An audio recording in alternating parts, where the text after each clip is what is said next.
Балқаш ауданы Мұсабек Сеңгірбаев атындағы орта мектебінің физика пәні мұғалімі Төлеубаева Роза Мұхамедқалиева. Саламатсыздар ма оқушылар? Сабағымыздың тақырыбы механикалық энергия, дененің кинетикалық және потенциялық энергиясы.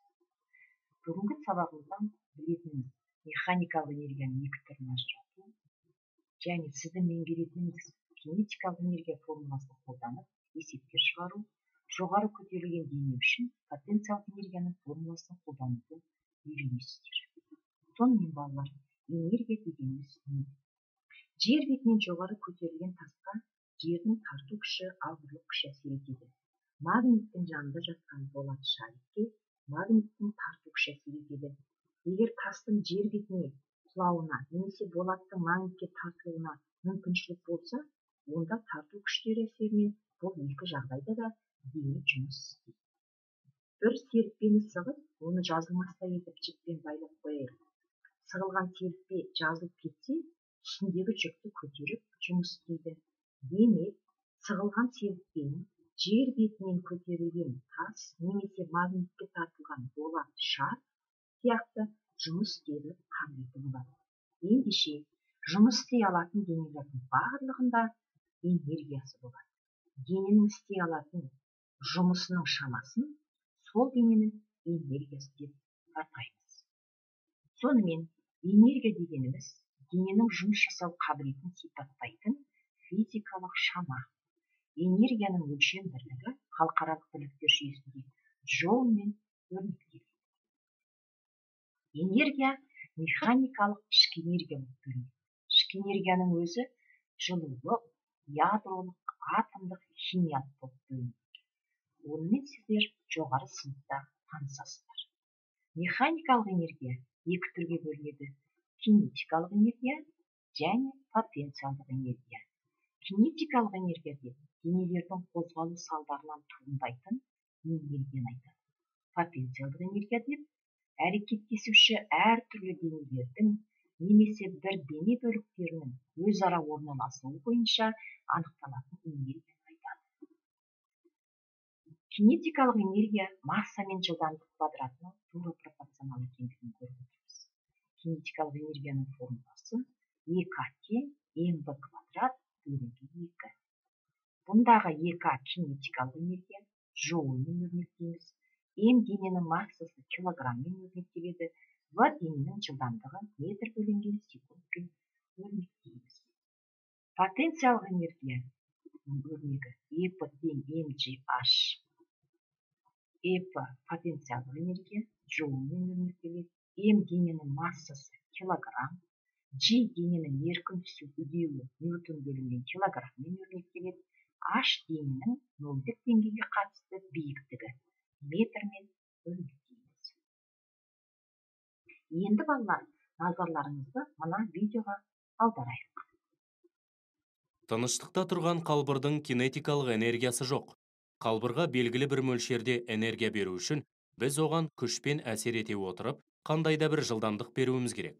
Жол бойы күштің атқарған жұмысы қалбырға жылдамдық береді, және ол оның кинетикалық энергиясының артуына себепші болады. Мысалы, егерде тыныш тұрған денеге 20 ньютон күш жол бойы әсер етсе, ол 4 джоуль жұмыс істеген болады. Бұл сәйкесінше кинетикалық энергияның артуына келеді. Ал қалбырдың бөгет қорапты итеру кезіндегі істеген жұмысы оның кинетикалық энергиясының азаюына алып келеді.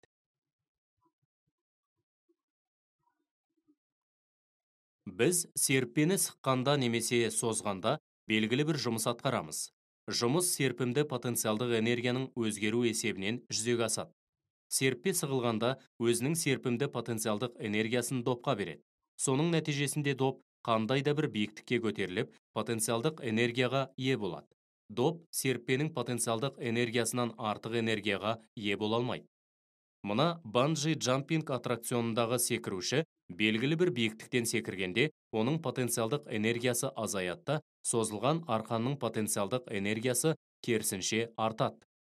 Арқанның серпімділік қасиетін біле отырып, оның белгілі бір ұзындыққа созылғандағы ие болатын потенциалдық энергиясын анықтауға болады.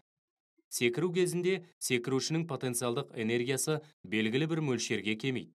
Егер секірушінің массасы белгілі болса, онда кеміген энергияның мөлшерін оңай табуға болады.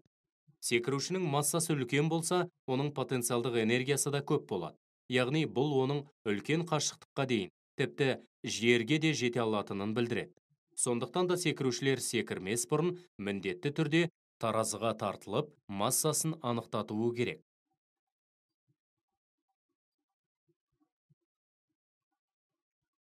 Балалар, кинетикалық энергияның потенциалдық энергияның формуласын пайдаланып, жаттығу есептерін орындайық. Бірінші есеп. Массасы 2 килограмм тас 10 метр секунд жылдамдықпен ұшып келеді. Ұшып келе жатқан тастың кинетикалық энергиясын табыңдар. Берілгені В тең 10 метр секунд, М тең 2 килограмм, ЕК кинетикалық энергияны табамыз. Шешуі. Тастың кинетикалық энергиясын өрнегін жазамыз. ЕК тең МВ квадрат бөлінген 2. Физикалық шамалардың сандық мәнін қойып есептейік. ЕК тең 2 килограмм көбейтілген 10 метр бөлінген секунд квадрат бөлінген 2. 2 килограмм көбейтілген 100 метр квадрат секунд квадрат бөлінген 2. 200 ньютон көбейтілген метр бөлінген 2-ге тең. Ол тең 100 джоульға. Яғни жауабы 100 джоульға тең. Екінші есеп. Массасы 4 килограмм кірпіш жер бетінен 5 метр биіктікте жатыр. Кірпіштің потенциалдық энергиясын табыңдар. Берілгені М тең 4 килограмм, H тең 5 метр, ЕП потенциалдық энергияны табамыз. Шешуі. Кірпіштің потенциалдық энергиясының өрнегін жазамыз. ЕП тең МГH. Физикалық шамалардың сандық мәнін қойып есептейік. ЕП тең 4 килограмм көбейтілген 10 метр секунд квадрат көбейту 5 метр тең 40 ньютон көбейтілген 5 метр тең болады 200 джоульға. Жауабы 200 джоуль. Балалар, осы формуланы пайдаланып, берілген тапсырманы орындай алады деп ойлаймын. Сонымен сабағымыз аяқталды. Сіздерге сәттілік.